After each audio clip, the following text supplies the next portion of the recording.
Apartments లో అమ్మని బీటేస్తారా నువ్వెంత నీ ఏజ్ ఎంతరా? నీ మొఖం ఎప్పుడైనా అద్దంలో చూసారా నువ్వు? ఆగండి, అతను ఎందుకు కొడుతున్నారు? కొడతావేంటి? చంపేయాలండి. ఈడు మీకు బీట్ కొడుతున్నాడు తెలుసా? ఇందాక నుంచి మిమ్మల్ని చూసి సోలు కచ్చేస్తున్నాడు. వాడు బీటు కొడితే మధ్యలో మీకెందుకు? నాకెందుకా? వాడు బీటు కొట్టాలని రోజు నేను అక్కడ కూర్చుంటున్నాను. ఈ జిడ్డు మొహం గాడు ఐ లవ్ యూ చెప్తాడనే వెయిట్ చేస్తున్నాను. ఇక లాభం లేదు, నేనే చెప్తాను ఐ లవ్ యూ రా. ఎలా ఉందరా మన డైరెక్షన్? సూపర్. మన స్క్రిప్ట్ రాస్తే తిరిగి ఉండదా? ఏంటి ఇది మీ ఇద్దరి ప్లానా? అయ్యా నేను మరీ నీకు యూజ్ అండ్ త్రోగాలా కాంతనా? పని అయిపోయిన తర్వాత పారిపోతావేంట్రా? సారీ, ఇదిగా నేను థ్యాంక్స్. ఇదిగో మన అనుబంధం తెగిపోతున్నందుకు బాధపడుతున్నావా బాబాయ్?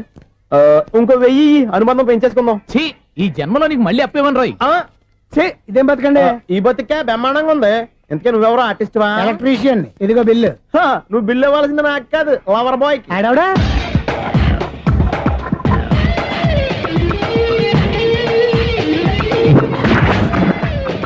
Welcome madam, may I help you? చేసి హెల్ప్ చాలు గానీ పెద్ద మోడల్ డ్రెస్ కుడతానని చెప్పేసి ఏంటి కొండ చేతులు వేసుకుని రోజు కుట్టావు? ఈ డ్రెస్ లో మీరు టార్జాన్ సుందర్లా ఉన్నారు. టార్జనా నూర్జనా? ఏంటి వెనకాల ఎంత ఖాళీ? వెంటిలేషన్. జాకెట్ కి వెంటిలేషనా? యా, అలా ఉంటేనే వాస్తు ప్రకారం గాలి వెలుతురు బాగా తగులుతాయి. గాలి వెలుతురు తగులుతాయి లేదో నాకు తెలియదు గానీ నేను ఇక్కడికి వచ్చే లోపు 2 ఆటోలు ఒక స్కూటర్ తగిలాయి. ఈ జాకెట్ లో ఉన్న మ్యాగ్నెటిక్ పవర్ అదే. మ్యాగ్నెట్ అని బొంద. ఓకే, మీకు అంత ఇబ్బందిగా ఉంటే మోడల్ ఇప్పుడే మార్చేస్తా.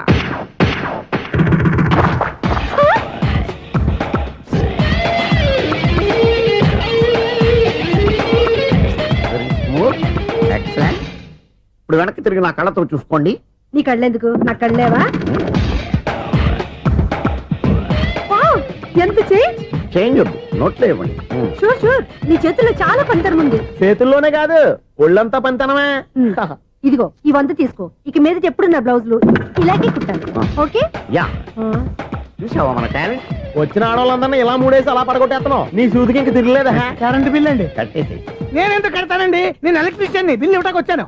అనుకున్నానులే, కరెంట్ తీగ మీద కాకిలాగా నల్లగా మాడిపోయింటే ఎలక్ట్రీషియన్ అనుకున్నా. ఇలాగే సార్, వినాయక చవితి కదా, కొంచెం ఏదన్నా చేతులు పెడితే బాగుంటుందేమో ఆలోచించండి. చేతిలో ఏమన్నా పెడితే ఏం బాగుంటుంది కానీ ఇదిగో ఇది పెడతాను, తీసుకో. లంచం తీసుకోవటం మహానేరం. చెప్పడానికి నువ్వాడరా? అపరిచితుడు. మీ వంట మీరు ఉంచుకోండి, చూడటానికి తీసుకున్నాను అంతే. బాయ్. లంచం ఇవ్వడం కూడా నేరమే. ఇలాగే రాక్కు దబ్బడం నేరం కాదన్నమాట. ఏంటయ్యా ఈ చిత్రం? ఆ పెద్ద నుంచి వచ్చిన మేనేటర్ తిప్పించేస్తాడేటి? ఇది నీకు విచిత్రం గానీ నాకు మామూలుగా ఎప్పుడు జరిగే విషయమే. అదే మామూలుగా జరిగే విషయం ఏంటని? అంటే ప్రతి ఇంట్లో జరిగే విషయాలని నీకు చెప్పాలా? పోస్ట్ మ్యాన్ కదయ్యా, మాత్రం మ్యాటర్ పోస్ట్ చేయలేవా? నీ కరెంట్ పనులు నువ్వు చూసుకో. నా స్విచ్ లో ఏలెట్టావనుకో మీటర్ ఎర్రని తిరుగుద్ది. ఈసారి చూడండి మేడం, ఇది కూడా చూడండి మేడం. చెప్పనా ఇది ఎలా ఉంది? నీకు సారీ బాగుండదా? బాగుండదా బామ్మగారు? ఈ పోచంపల్లి సారీ మీకైతే సూపర్ ఉంటది. ఏంటయ్యా నేను ఎలా కనపడుతున్నాను? ఇది సన్యాసులు కట్టుకునే చీర. లేటెస్ట్ గా ఏదైనా షిఫన్ చేసి చూపించు. ఈ చీర చూడండి మేడం. ఈ సారీ ఎంత? 1300 అమ్మా. 1300? ఎందుకయ్యా దాన్ని 1300? ఒక్కసారి అవుతుందే డోర్ కట్టను కూడా పనిచేయవు. ఇచ్చే రేట్ చెప్పు. ఏమయ్యా ఆఖరిసారిగా అడుగుతున్నాను, 300 ఇస్తావా? అంత రేట్ ఏంది మేడం, ఫ్రీగా తీసుకోండి. ఏం ఒళ్ళు బలిసిందా? ఒంటరిగా ఉన్నాను కదా అని సరసాలు అడదాం అనుకున్నావా? నేనా? నీతోనా? ఏ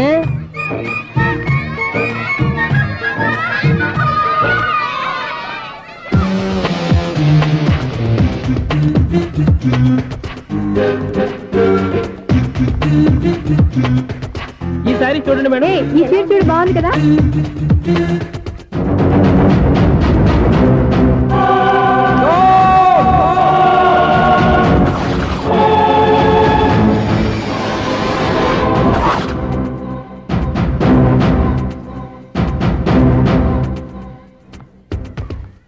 మీరు అసలు మనుషులేనా? ఇక్కడ ఇంతమంది ఆడవాళ్ళు ఉన్నారు, అక్కడ పసిపిల్లాడు బావిలో పడబోతుంటే ఎవరు పట్టించుకోరా? అయ్యో పిల్లాడు ప్రాణాలు పోతున్నాయని ఎవరు పరిగెత్తరా? చీరలో బట్టలు కొనుక్కోవచ్చు, తప్పులేదు. కానీ పిల్లలు ఏం చేస్తున్నారు, ఎక్కడున్నారు అని గమనించాల్సిన అవసరం మీకు లేదా? నేను ఒక్క క్షణం ఆలస్యంగా వచ్చుంటే మీ బట్టలు అతని ప్రాణాలు రక్షించేవా? మీ చీరలు అతని ప్రాణాలు పోసేవా? ఒక నిండు 100 ఏళ్లు బతకాల్సిన ఓ పసివాడి నిండు ప్రాణాలు ఒక నిండు బావిలో పడి. ఏమైంది అంకుల్?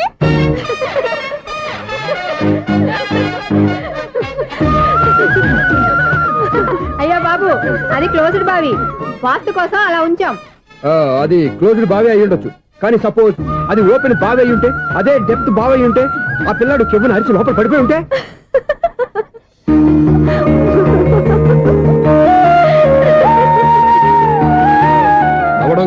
అందరూ ఆలోచించాలి. నవ్వడానికి 1 నిమిషం చాలు, ఏడవడానికి 1/2 నిమిషం కూడా పడదు. ఆ ఏడుపు ఎన్ని యుగాలు వెంటాడుతుందో మీకేం తెలుసు? Fantastic dialogue. ఈ డైలాగ్ నేను సినిమాలో పెట్టుకోవచ్చా? తమరెవరు? ఇన్సల్ట్. నేనెవరో తెలీదా? The famous film director Sunil Leela Bansali. Bansali Bansali Sunil Leela బన్సాలా? Yeah. ఆ పేరు ఇప్పుడు లేదే. ఏదైనా డైరెక్ట్ చేసేస్తేగా తెలియటానికి నేను చెప్పేది ఫ్యూచర్ లో ఫేమస్ డైరెక్టర్. బొందలే. మీరు ఏం మాట్లాడుతున్నారో అందరికీ అర్థమయ్యేలాగా పెద్దగా మాట్లాడుకోండి. మీరెవరు సార్? ఎవరో పెద్దగా రిపీట్ చేయి. మీరెవరు సార్? ఇప్పుడు అర్థమైంది నేనెవరా. ఆ మాట నేను నిన్ను అడగాలి. సార్, నాకు యూబీ గ్రూప్ ఆఫ్ కంపెనీలో అసిస్టెంట్ మేనేజర్ గా జాబ్ వచ్చింది. ఉండటానికి ఒక ఫ్లాట్ కావాలి. అర్థమైందా? అద్దెకి ఫ్లాట్ కావాలంట. ఎందుకు వస్తున్నా నాకు ఏమైనా చూడనుకున్నావా ఏంటి? ఆ మాట నువ్వే పబ్లిసిటీ ఇవ్వక్కర్లేదు. అచ్చరే, ఇంతకీ నువ్వు బ్యాచులర్ వేరా? అవునండి, నేను బ్యాచులర్నే. బ్యాచులర్స్ కి ఇక్కడ స్థానం లేదు, ఫ్లాట్లు లేవు. ఫ్లాట్స్ లేకపోవడం ఏంటి? బ్యాచులర్స్ అంటే అంత చీపా? ఆ మాటకొస్తే మన పాత ప్రధాని బ్యాచులర్ కాదా? పక్క రాష్ట్రంలో ముఖ్యమంత్రి బ్యాచులర్ కాదా? ప్రజెంట్ ప్రెసిడెంట్ బ్యాచులర్ కాదా? ఈ ఫ్లాట్స్ లో ఈవిడ బ్యాచులర్ కాదా? పెళ్లికి ముందు నువ్వు బ్యాచులర్ కాదా? ఆయన ఇప్పటికీ బ్యాచులరే. బాగా చెప్పావు. ఈ బ్యాచులర్ కి నేను ఫ్లాట్ ఇవ్వను. ఈడిచ్చిందంటే రాఘవేంద్రరావు లాంటి డైరెక్టర్ కి, జంజాల్ లాంటి రైటర్ దొరకవు. 10వ రూమ్ లో ఉంది కానీ లగేజ్ అక్కడ. అక్కడ తీసుకురా. అతని కోసం ఎంత రూమ్ ఖాళీ చేస్తానంటే వెల్కమ్. ఇదే నా ఫిలిం ఛాంబర్. ఇదేంటిది ఎలా ఉంది? ఇలాగే ఉంటది. నాకు ఏదైనా సరే ఆర్టిస్టిక్ గా, ఆర్టిఫిషియల్ గా ఉండాలి. అప్పుడే లైక్ చేస్తాను. నువ్వు శంకరాభరణం శంకర శాస్త్రి గారి గడప తాకితే స్వరాలు పలికినట్టు నువ్వు ఈ ఫ్లాట్ లో ఏం తాకినా నరాలు తెగుతాయి. ఈడేంటి పట్టపగల తాగేస్తున్నాడు? వీడికి ఇంకో క్వాలిటీ కూడా ఉంది. కాస్ట్యూమ్ డిజైనర్ కూడానే. సమంత ఫాక్స్ దగ్గర నుంచి సుమంత దాకా ఈడే కొడతాడు. ఏంటి చెప్పులా? కాదు, బట్టలు. చూస్తుంటే అలా లేడు. అయినా బట్టలు కుట్టేవాడి రూమ్ లో పెట్టుకుంటాం ఏంటి? వాడేవాడు నన్ను పెట్టుకోవడానికి, వాడిని నేను పెట్టుకున్నాను. అంటే ఈ ఫ్లాట్ నీది కదా? టాలెంట్ తప్ప ఈ ప్రపంచంలో నాకంటూ ఏదీ లేదు. నా అదృష్టం కొద్దీ ఆయన ఈ ఫ్లాట్ ని అద్దెకి తీసుకున్నాడు. అందులో సగం నాకు అద్దెకిచ్చాడు, అందులో సగం నేను నీకు అద్దెకిస్తా. ఓహో, అండర్స్టాండింగ్. ఇంతకీ అద్దె ఎంత? అది నన్ను అడుగు. 6,000. అయితే 2,000 ఇస్తే సరిపోతుంది. ఎలా సరిపోద్దండి? ఆయన ఈ ఫ్లాట్ ని 6,000కి అద్దెకి తీసుకుని అందులో సగం 2,000కి నాకు అద్దెకిచ్చాడు. అందులో సగం 4,000కి నేను నీకు అద్దెకిస్తాను. ఈ లెక్క ఏంటి ఇంత కన్ఫ్యూజ్ గా ఉంది?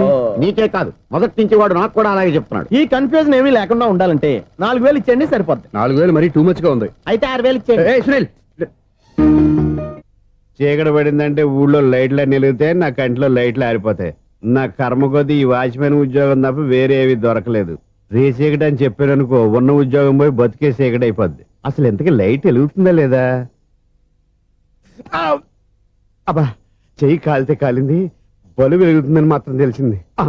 అమ్మో, ఈ బలుబు ఉంటే చాలా డేంజర్. ఎవడెళ్తున్నాడో ఎవడొస్తున్నాడో తెలియదు. ఈ బలుబు ఆరిపోతే ఎవరు అని అడగొచ్చు. చిన్నప్పుడు ఎప్పుడో కృష్ణాష్టమి కొట్టాను ఉట్టి, ఇక్కడ ప్రతి రాత్రి కొట్టాల్సి వస్తుంది. Super star Krishna. ఏంటి చెడు చెప్పుడు లేకుండా లేట్ అయిపోయింది? అమ్మయ్య, ఇప్పుడు ఏదో వచ్చినా పర్లేదు. ఏంటయ్యా సడన్ గా బల్బు అయిపోయింది ఏంటి? వచ్చేసారా సెక్రటరీ గారా? బలుబు ఆరిపోలేదండి, పగిలిపోయింది. ఏంటో చీకట్లో సరిగ్గా వినిపించట. చీకటిగా వినపడడానికి సంబంధం ఏంటండి బాబు? కాదులే, కొంచెం బాడీ వీక్ గా ఉంది, కాస్త పెద్దగా చెప్పు. బల్బు హై వోల్టేజ్ వాళ్ళు పగిలిపోయిందండి. ఎంత హై వోల్టేజ్ అయితే మాత్రం రోజు ఇక్కడ ఈ బల్బే పోవాలా? అదేదో ఎలక్ట్రీషియన్ నడక వాచ్మెన్ నన్ను అడుగుతారేటి? సరే సర్లే, చీకట్లో నీకేం ఇబ్బంది లేదుగా? ఈ టైంలో వెళ్తుల్లో ఉండడం ఇబ్బంది. అమ్మో, ఏదో కారు వస్తుంది. ఎవరదే? ఏంటయ్యా ఇది గేట్ తీసావు? కారు వచ్చింది కదండి. కారా? ఇది ఇప్పుడు హార్న్ కొట్టాడు, వినపడలేదా? హార్న్ కొట్టాడా? హార్న్ చూడా వినపడింది. బతికించాడు. హార్న్ వినపడింది కానీ కారు కనపడలేదే. అదేనండి, మీ బ్యాక్ నుంచి వెళ్ళింది కదా మారుతి జన. నా బ్యాక్ నుంచి మారుతి జన వెళ్ళిందా? ఎర్ర మారుతి జన కదా? కరెక్టే. అమ్మో, మనకు చెవితో పాటు అవి కూడా ఎఫెక్ట్ అయిందా కొంపదీసి? నాయను. ఆహా, లవర్ బాయ్ ఎంటర్ అయ్యాడు. లవర్ బాయ్ ఎంటర్ అయ్యాడా? ఆడియో అదిరిపోద్ది. ఆడియో కాదు, వీడియో కూడా. అది నాకెందుకు? ముసల వయసులో ఈ ఇసాత గీతాలు, ఫ్లాష్ బ్యాక్, నెగిటివ్ కటింగ్ వేసుకుంటాం ఏంట్రా బాబు? భగవంతుడా, ఈడు పాజిటివ్ మేము చూసేదాకా మాత్రం ఈయన బతికించవా? హలో, మన అపార్ట్మెంట్స్ లో అందరికి మైక్ టెస్టింగ్. 1 2 3 4. ఏటయ్యా అప్పుడే మొదలు పెట్టావా పాటలు? పాటలు కూడా పాడుతున్నాడు, మైక్ టెస్టింగ్ చేస్తున్నాం ఇక్కడ. అదే అడుగుతున్నాడు, ఇప్పుడు పాటలు అవసరమా అని. అరే మళ్ళీ పాటలు అంటారు, ఆ చెవిటోళ్ళు కానీ చెప్పచ్చు కానీ మీకు చెప్పడం కష్టంగా ఉంది. సర్లే, ఇది ఆ మామిడాకులు తీసుకెళ్ళి మండపానికి కట్టు. రే, వాడు చేసే పని వదిలిపెట్టి వేరే పని చెబుతావు ఏంటి? ఇదిగో ఆ మామిడాకులు మండపానికి కట్టు. నేను చెప్పింది కూడా అదే. నువ్వు అదే చెప్పావా? ఏదన్నా చెప్తే సెక్రటరీ ఏం చెప్పాలి? నువ్వుగా చెప్పేది. రే, నువ్వే బయటికి వెళ్ళి సాయంత్రం 7 గంటలకల్లా హరిదాసు తీసుకురావాలి. పగలు ఎన్ని పనులన్నా చెప్పండి, అంతే. 6 తర్వాత చేయను. ఎందుకని? గేట్ దగ్గర ఎవరు ఉంటారు, అది ఎవరన్నా పట్టుపోతే. అంటే నువ్వు గేటు కాపురా ఉన్నావా, అపార్ట్మెంట్ కాపురా ఉన్నావా? అది ఐసు, కాసేపు కూర్చుంటావా? నేను నవగ్రహ ప్రదక్షిణాలు చేసేస్తాను. కూర్చోవడం దేనికి? ఈ మెట్లన్నీ నేను దిగేసరికి తెల్లారిపోతుంది. నువ్వు వెళ్ళి తిరిగిరా, ఈ లోపల ముక్కుతూ ములుగుతూ నేను దిగేస్తాను. సరే. అమ్మయ్య, ఈ దేవుళ్ళు ఎందుకు ఎప్పుడు కొండల్లోనూ గుట్టల్లోనూ అడవిలోనే ఉంటారు? అంతేలే, దగ్గరగా ఉంటే పాపాత్ములంతా చుట్టుకుపోరు. అందుకేనేమో. అయ్యో బాబోయ్, కాలు తిమిరి. అమ్మా, ఏదో అందరి ముందు యూత్లాగా మెయింటైన్ చేసేస్తున్నానే గాని ఇంతకు ముందులా కాళ్ళు వంకటమే లేదు, నడుము పైకి లేవటం లేదు. ఈ మెట్లు దిగుతుంటేనే నేను ఎంత యూత్గా ఉన్నానో అర్థమైపోతుంది.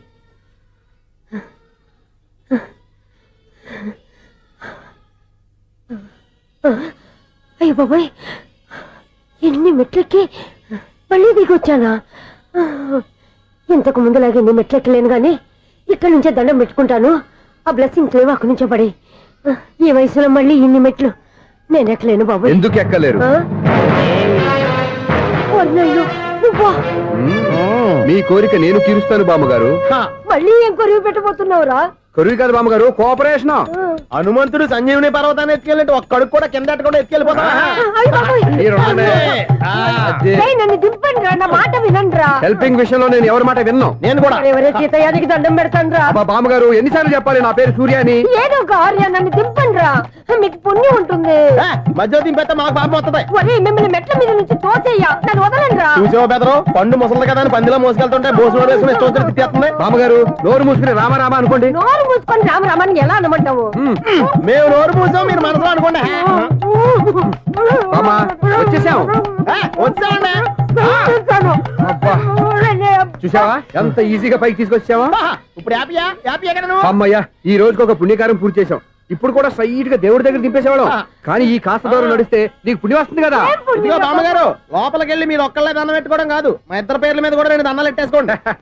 మీ ఆనందం చూస్తుంటే మా పేర్ల మీద అభిషేకం చేయించాలి. బామ్మగారు మెట్లెక్కలే కష్టపడుతుంటే మేమే ఈజీగా పైకి తీసుకొచ్చాం.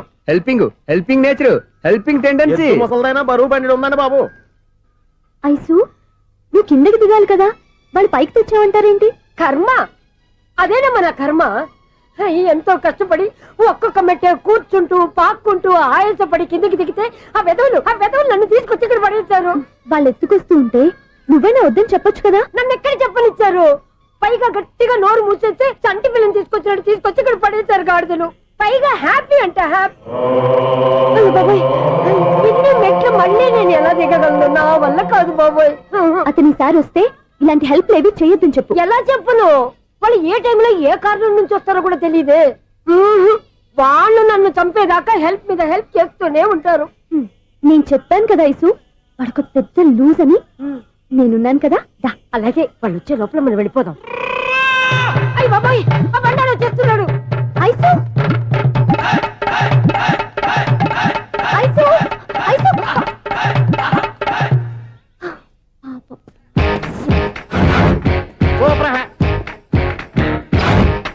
5-6 స్టార్ట్ చేయరా. కృష్ణ రెడీయా? Ready sir. అసిస్టెంట్ డైరెక్టర్ అంతా ఎక్కడయ్యా? ఇక్కడే ఉన్నాం సార్.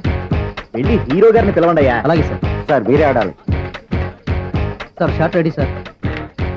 జోకులు వచ్చాడండి. Sir short ready sir. ఏంటి చెప్పింది చెప్తావేంటి? ఏదైనా 2 సార్లు మేము చెప్పాలి. 30 years ఇండస్ట్రీ ఇక్కడ. వెళ్ళి వస్తాను. Okay sir. ప్రతి ఒక్కడు అసిస్టెంట్ డైరెక్టర్. చూడండి. అరే, అప్పుడే అయిపోయిందా? హీరోనా మజాక? ఎదురుగా ఉంది ఎవరు, అందుకే తొందరగా అయింది. అవును, ఏంటే 4 రోజుల నుండి సబ్జెక్ట్ చెప్పాలని తిరుగుతున్నా? సార్ నెలగా సార్, 6 నెలలు అయింది సార్. 5 నిమిషాల్లో ఏం చెప్తా సార్? 10 నిమిషాలు టైం ఏమి కుదరదయ్యా, నా టైం చాలా వాల్యుబుల్. 5 నిమిషాల్లో ఏం చెప్తే చెప్పు, లేకపోతే గెట్ అవుట్. సారీ సార్, 5 నిమిషాల్లో చెప్తాను సార్. చెప్పు సార్, ఈ సబ్జెక్ట్ లో మీదో మంచి ఫ్యామిలీ సార్. మా ఫ్యామిలీ గురించి ఆంధ్రాలో అందరికీ తెలుసు. అంతేగా సార్, ఈ సబ్జెక్ట్ లో చాలా వెరైటీస్ ఉన్నాయి సార్. కాళ్ళు లేని తల్లి, కళ్ళు లేని తండ్రి, మూగ చెల్లి, ఏవి వినపడని అన్న. మరి నేను? మీ క్యారెక్టర్ చాలా పర్ఫెక్ట్ సార్. ఏంటే పర్ఫెక్ట్? ఏంటి పర్ఫెక్ట్? ఇలాంటి కుంటోలు గుడ్డోలు మోగోళ్ళ మధ్య అడుగుతున్నమాట నన్ను. ఏంటో మీకు టైం ఇచ్చినందుకు ఇలాంటి సబ్జెక్టులు చెప్తారంటే? ఇలాంటివి తీయడానికి ఫిలిం నగర్ లో వెరీ గుడ్ అని ఒక ఆఫీస్ ఉంది, అక్కడికి వెళ్ళండి, వాళ్ళు చేస్తారు. అది ఇక్కడ హీరో గారు తెంచాలి చెప్పించుకుంటాం, ఏదో హ్యాండిక్యాప్ సబ్జెక్ట్ అంటూ తిరుగుతున్నాం. మీరెవరండి? Latest youngest writer come greatest director అండి. టైం ఇస్తే స్టోరీ చెప్పేస్తా. 5 నిమిషాలు చెప్తావా? 2 నిమిషాలు చెప్పేస్తాను, మళ్ళీ నా టైం వేస్ట్. చాలా బాగుంది, ప్రొసీడ్. ఓపెన్ చేయగానే అందమైన కాలేజ్ అండి. అందమైన కాలేజ్? మరి నేను? అందులో మీరు పెట్టుపట్లాడే వయసులో ఫస్ట్ ఇయర్ ఇంటర్మీడియట్స్ అవుతుంటారు. మరి హీరోయిన్? ఆ అమ్మాయి అదే కాలేజీలో సెకండ్ ఇయర్ ఇంటర్మీడియట్స్ అవుతుంటాయి. కట్టయ్యా, ఈ సీన్ నాకు నచ్చలేదే. నాకన్నా హీరోయిన్ 1 సంవత్సరం ఎక్కువ చదవడం ఏంటి? బాలేదే. ఈ పాయింట్ లో వెరైటీ అది సార్, మీరు హీరోయిన్ కంటే 1 year యూత్ అన్నమాట. ఓహో, వెరీ గుడ్ తాటయ్య. ఇలాంటి యూత్ సబ్జెక్ట్ కోసం చాలా కాలం నుంచి వెయిటింగ్. చూడండి, యూత్ కి మార్క్ అక్కడ చూసి నేర్చుకోండి. సబ్జెక్ట్ ఎలా ఉండాలో మీరు చెప్పండి డీ రైట్ బాబు ఇదిగో కూర్చోయమ్మా ఆ, మళ్ళీ ఓపెన్ చేయగానే ఆ. వన్ వరస్ట్ మార్నింగ్ లైట్ గా ప్లెజెంట్ అట్మాస్ఫియర్ అండి. First morning present atmosphere 30 years నా కెరీర్ లో ఇలాంటి డైలాగ్ ఏం లేదే. అందుకే వెరైటీగా ఉంటుందండి. ఓహో ప్రొసీడ్. హీరోయిన్ స్లో మోషన్ లో మిమ్మల్ని క్రాస్ చేసుకుంటూ అలా పరిగెత్తుకుంటూ అంటే 30 years ఇండస్ట్రీలో నన్ను క్రాస్ చేసి ఎవరు ముందుకు వెళ్ళకూడదు, నేనే వాళ్ళని క్రాస్ చేయాలి. ఎవరెవరిని క్రాస్ చేసిన ఉంటాయి కదా సార్. ఓహో ఇదొక ట్విస్ట్ అన్నమాట. ప్రొసీడ్. అలా క్రాస్ అవుతూ వెళ్తున్న హీరోయిన్ ఒంటి మీద చున్ని రెపరెపలాడుతూ ఇలా ఎగురుతూ ఉంటుందండి. ఇక నాకు అర్థమైపోయింది. ఆ? అలా గాల్లో ఎగురుతున్న చున్నీని స్పైడర్ మ్యాన్ గట్టపులో వచ్చి పట్టుకుంటా అనమాట. కాదు సార్, ఆ. అదే ట్విస్ట్. ఓహో అలా ఎగురుతూ ఉన్న చున్ని ఓ చోట నేల మీద పడిందండి. ఎక్కడ లకడిగా పూలోనా? అది రెండో ట్విస్ట్ అండి. ఓహో టైట్ లో హ్యాండ్ ఆ చున్నీని ఇలా పట్టుకుని అని పైకి లాగిందండి. హ్యాండ్ అదేనా? హ్యాండ్ మీదే, ఆ. కానీ లొకేషన్ లకడి కప్పులు కాదు. ఎరా నీకు పాస్పోర్ట్ ఉందా? హాయ్ ఉంది కదండి. మీరు ప్రొసీడ్ అవ్వండి. ఇంకేముందని ప్రొసీడ్ అవడానికి అక్కడ నేను సాంగ్ వెళ్ళిపోతాం అనమాట. ఆహా. చున్ని చున్ని చున్ని చున్ని కున్ని కున్ని కున్ని అద్భుతం అయ్యా, అద్భుతం. నీ సాంగ్ బాగుంది, స్టోరీ బాగుంది. వెంటనే వెళ్ళి ప్రొడ్యూసర్ తెచ్చుకో. అదేంటండి ప్రొడ్యూసర్ నేను తెచ్చుకోవాలా? 30 years ఇండస్ట్రీ, మనం డేట్స్ ఇస్తే ఎవడైనా ముందుకు వస్తాడు. ఎందుకు? ఆత్మహత్య చూడనుగా.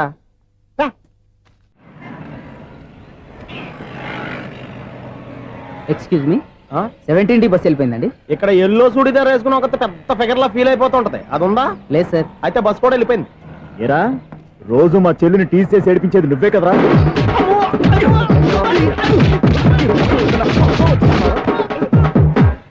నాయన ఇంకోసారి నా చెల్లి జోలికి వచ్చావా చంపేస్తా, జాగ్రత్త.